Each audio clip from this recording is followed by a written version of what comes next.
Good morning, everybody on YouTube. This is Rick Thomas from Obsolete Video Services. Today, I thought I'd do a video on Panasonic EIAJ reel-to-reel video machines. I've been servicing a reel-to-reel video deck for a customer that wanted this color unit working, but this particular color unit and a lot of the ones that come my way are really beaten up. The video heads, the brushes, all kinds of problems. People mess with these decks. They mess with the guides, the alignments. Ugh. Sometimes I get these things and they are a nightmare to fix. But today, I'm going to talk about a few things. We were pretty much getting this video deck done, and hopefully my customer might be watching, so he might learn what it takes to fix one of these. This is not easy work, people. This is a lot of work when you have a machine that's been sitting in storage, or a machine that's been sitting for a very, very long time. A lot of times people give me decks like this that have been sitting in storage. The belts, everything is all cracked and dried out, and the capacitors are dried out. You name it. I get decks like this that are complete nightmares. But anyways, today I'm doing a complete restoration of a Panasonic 3130, which is a color machine. I've been working on this for the past few days. Wasn't satisfied with the way it was playing back, because the video was playing a hell of a lot of video noise.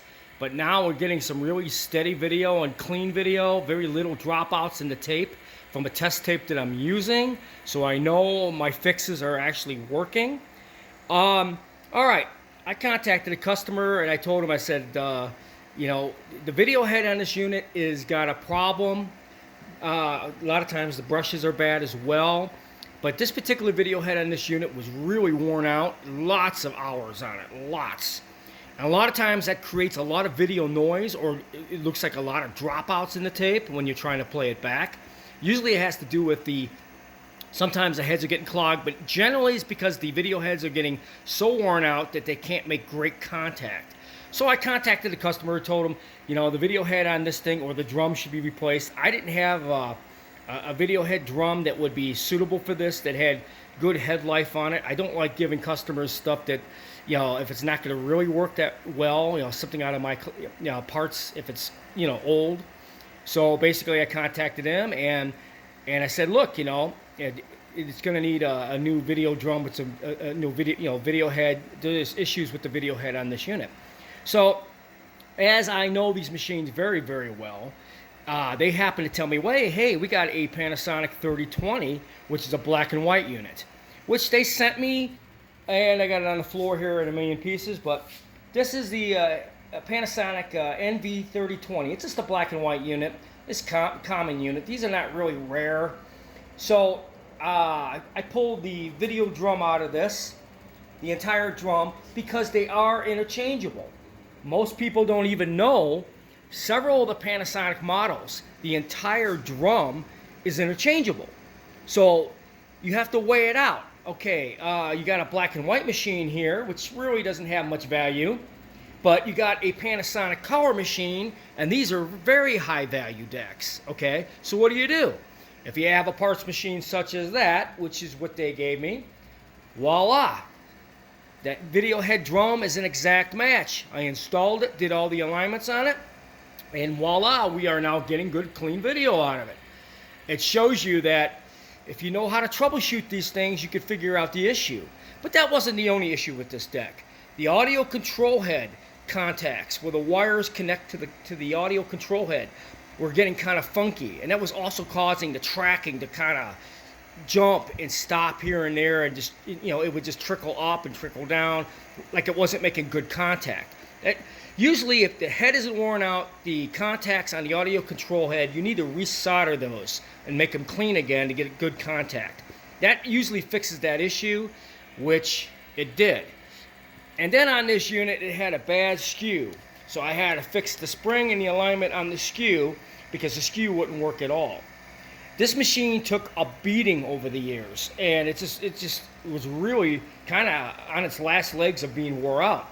But if you have parts, and people happen to give me parts machines, and they happen to have, especially Panasonic machines, if you happen to have two of them laying around, one's a black and white, I usually could cannibalize that machine to fix a good Panasonic Nv-3130 or 3160. The 3160 drum is different. But the 3130 drums is the same as the black and white units of the Panasonic machine. So you could use that drum out of those units, but the 3160 is indigenous to itself. But as you can see, I used the video head drum on this unit. We are now getting good clean video out of it, which is really good. I'm making some adjustments to this thing for the alignment. Changed out all the rubber. This is not an easy deck to fix, people. If you don't know how to work on these, and if you're not working on EIAJ machines as long as I have, which is 30 years plus, you are not going to be able to identify the problems on how to fix these. These machines are very valuable. Don't throw them out if they don't work. But I urge people, don't mess with them if you don't know what you're doing. Because if I get the deck, I have to figure out what you did to it. And it's a long, long process. But anyways, this is a 3160, which is 3130, which is almost completely done. I'm doing a lot of troubleshooting, trying to make sure we can get this thing to stay stabilized, get the tracking stabilized. The black and white and color switch is not noisy anymore. It was really, really noisy, and that was a big problem due to the video drum. But I'm tweaking it now, but as you can see, we made a 3130 using the drum assembly from a 3020 black and white machine, which is the same drum, and we were able to fix this 3130 along with everything else. The Panasonic machines are really good machines, but if they have a lot of hours on them, they do need to be fixed and serviced. Again, folks, if you have any EIAJ reel-to-reels, such as Panasonic, and you send me this stuff, do not mess with it. Don't even try. Just send me the unit as it is. Because most of the time, people, weekend warriors, were working on these things, and they threw these things way off, and I have to fix all the issues. Again, guys, this is a great machine, a 3130, but you have to have a lot of parts to restore these. Hope you enjoyed this video.